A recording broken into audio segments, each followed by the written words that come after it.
gonna lose your bed. I ain't gonna lose. You're gonna lose your freedom because you get to go to jail today, mother. A Melvindale police officer is free on $50,000 bond tonight after being charged in 3 separate assault cases. Remember Lieutenant Furman from Melvindale, Michigan? I was terrified from you. Hands were You up. terrified me. You scared me. I didn't even have anything in my hand. You scared me. Back in January, I covered the footage of him pulling this guy out of his car and tasing him unnecessarily. Turn around, hands on the roof. Stop or you will get tasered. It's on video, retard. Noting that Furman had previously been suspended, charged, convicted, fired, and then rehired, and asking, why is this guy still there? The defendant used coarse language, threw a food bowl across a kitchen. Do you think he understands de-escalation?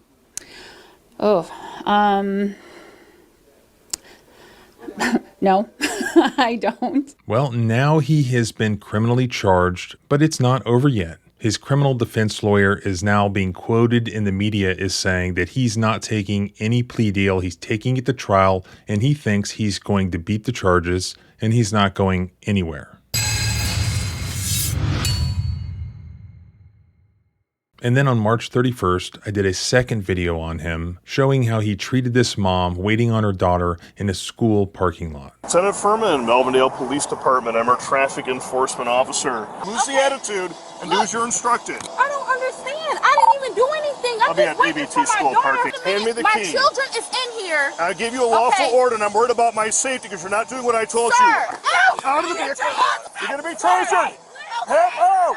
When I tell you to do something, you do it. I told you you're making me concerned for my safety. You want to play games? Now we play games. I was terrified from you. Hands were You up. terrified me. You scared me. I didn't even have anything in my hand. You scared me. Even creating an AI song about Furman. Officer Furman was a feared man. He came from Melvindale, Michigan.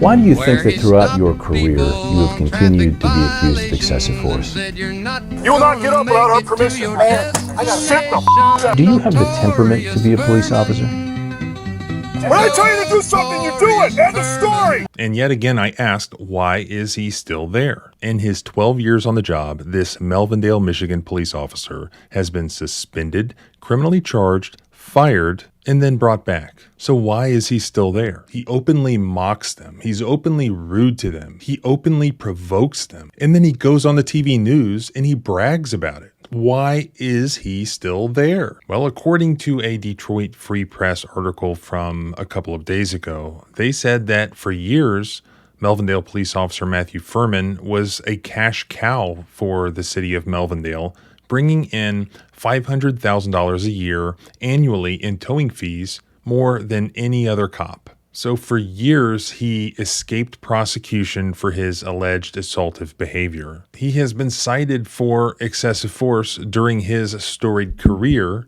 at least 7 times, and yet still has his job. Do you have the temperament to be a police officer? When I tell you to do something, you do it. End of story. Step out of the car. Turn around. Hands on the hood. Hands on the roof. Sit down and shut the up.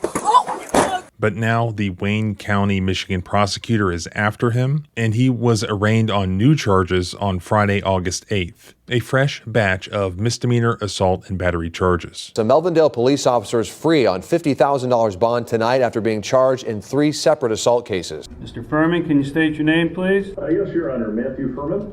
Matthew Furman only heard over Zoom, but never shown. The judge issuing him a $50,000 personal bond. I don't think a no contact order is a problem, nor do I think a tether should be a problem. This was for 3 different incidents. In 2021, his officers held down a Taylor man who had fled from a traffic stop. Furman allegedly kicked the man multiple times in his leg and in his ankle while he was being handcuffed. We actually see the officers warning each other that they're being recorded via body cam. Then they stop. Cameras all around, guys. Then there was the April 13th, 2024 incident involving the Detroit woman in a school parking lot where she was found to have had expired plates and no insurance. As I detailed in that video, Furman tasered the woman while forcing her out of the vehicle. Then there was the other video I did from the July 20th, 2024 incident in Melvindale where Furman tasered this man, kicked him, and placed his foot on his ribs after pulling him over for, again, improper plates. The same prosecutor back in 2019 also criminally charged Lieutenant Furman, but later decided to drop the assault and battery charges in exchange for his pleading no contest to neglect of duty for disrespecting an intoxicated man while responding to a disorderly conduct complaint. And now, 6 years later, the same prosecutor, the same criminal defendant, Lieutenant Furman.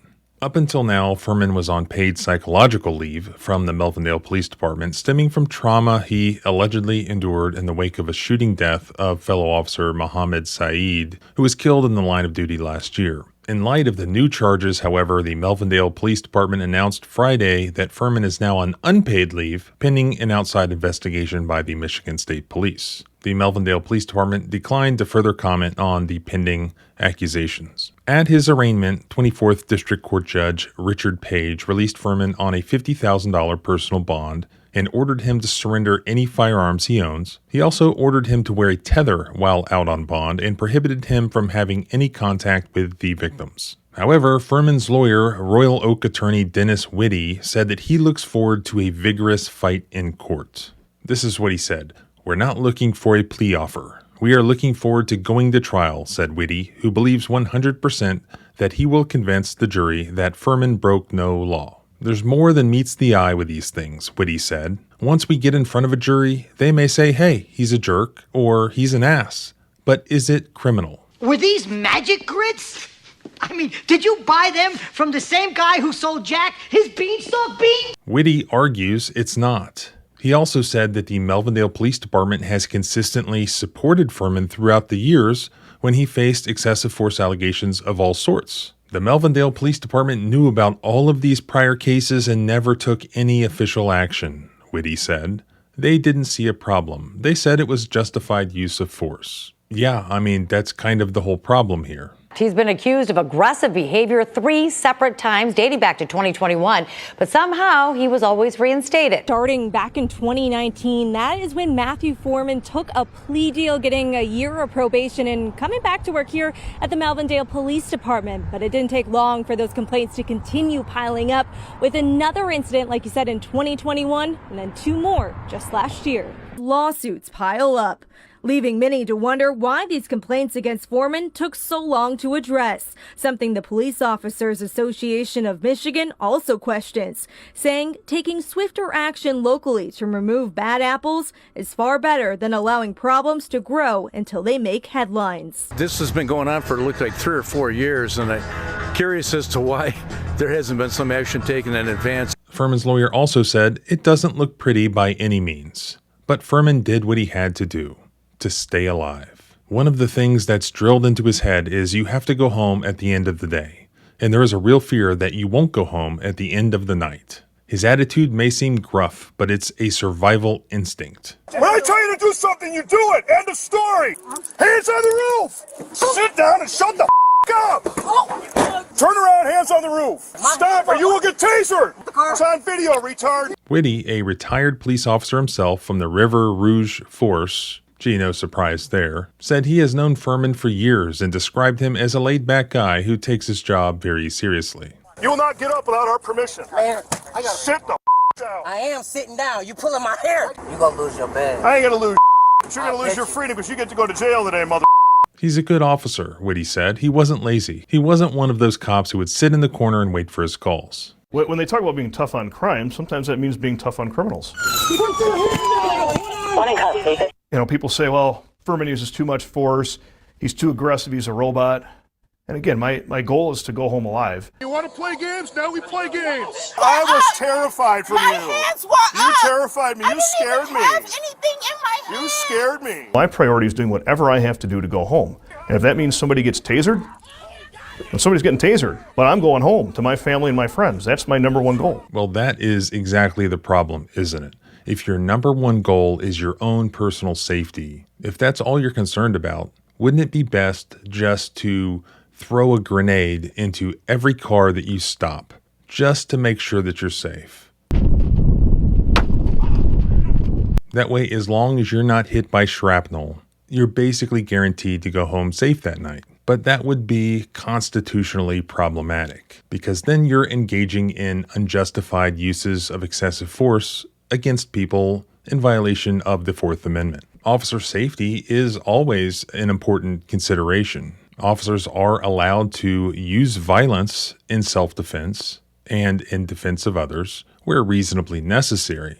And obviously, throwing grenades at traffic stops would be unreasonable. Tasing people unnecessarily is unconstitutional for the same reason. There are circumstances where police officers can tase people, but it has to be justified under the circumstances. Just because there's some passive resistance to some order a police officer is giving does not justify tasers to be used, even if it's safer for the officer to do it that way. Regardless of what Furman's lawyer thinks or may want to argue, that's what the law is in Melvindale, Michigan, which is in the 6th Federal Circuit. He can look at a case called Browning versus Edmondson, where qualified immunity was denied to a police officer for tasing the occupant of a vehicle during a traffic stop, where it was a minor traffic offense, where there was passive resistance or just mere non-compliance with commands, and in response to that, the officer just escalated straight to violence. The court said that failure to exit a vehicle is not active resistance and does not justify the use of a taser. And that is exactly what Furman did to the mom in the parking lot. Hand me the My key. children is in here. I gave you a lawful order, and I'm worried about my safety because you're not doing what I told you. Out of the vehicle.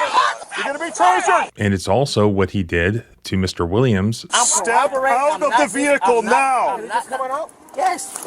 Next thing is you get tasered. Get out of the car. And this is a major problem with bad cops. They take a very minor situation, a traffic stop, for instance, and they escalate it to violence, usually tasing, where it's really not justified in the interest of officer safety. Yeah, it may work really well. It may be efficient. It may provide a greater probability of officer safety. But like I said, so would throwing grenades. Everything has to be reasonable. This guy is the epitome of unreasonable, which is why he mockingly says that I'm afraid of you. I'm scared of you. I was terrified from My you. hands were You up. terrified me. You scared me. I didn't even have anything in my hand. You scared me. Like he admitted, he's playing a game. When I tell you to do something, you do it. I told you you're making me concerned for my safety. You want to play games? Now we play games. But at the same time, when prosecutors are coming after you, they're trying to lock you up. Furman, just like the rest of us, has that right to go in front of a jury of his peers and make whatever argument might work. Here, his lawyer appears to be confident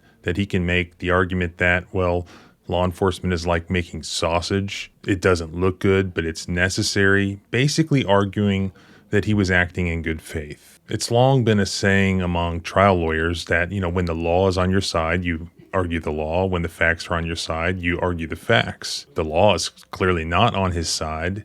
He's going with a factual argument with an emotional appeal to the jury that probably wants to trust and help law enforcement, just inherently. So that may be a good argument. But in my opinion, it just doesn't line up with this video footage of how he actually is. It's on video, retard. You gonna lose your bed. I ain't gonna lose.